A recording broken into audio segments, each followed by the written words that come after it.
نیوز پرشن لیدونکو السلام علیکم ستړي مشه په مکړه تازه لاندو مهمو خبرونو ته پکتیا کې له پاکستان نه را قاچاقیدونکي وسلې نیول شوې دي د پکتیا ولایت سیمهیزو چارواکو ویلي چې په دغه ولایت کې له پاکستان څخه را قاچاقیدونکي وسلې نیول شوې دي د یاد ولایت د استخباراتو ریاست ویلي چې د دې ریاست منسوبینو په مرکز ګردیز کې 2 کلنشکوفونه د 14 توپانچې او یو شمېر نور مهمات نیولي چې له پاکستان څخه په یوه ټانکر موټر کې رالېږدېدل.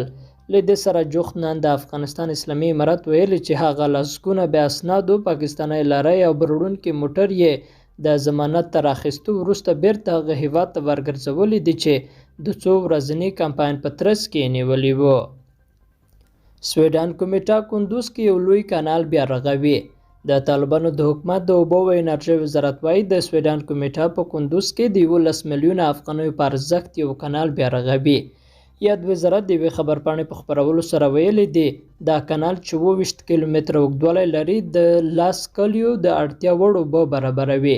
په خبرپاڼه کې ویل شوي دي چې دا موضوع د سویډن کومیټې رئیس د مو د سیندیزې حوزې له مسؤلانو سره په لیدنه کې مطرح کړې ده. په خبرپاڼه کې دغه شان ویل شوي چې د دې کانال د سربند 113 متره ساحه د RCC په ډول او نورې تحریف شوې برخې په اساسي ډول رغول کیږي. خبرپاڼه وایي چې د دې کانال د جوړېدو مالي لګښت د UNDP مؤسسه ورکوي. قدرمنو دوستانو له غوږ نیونه مو مننه.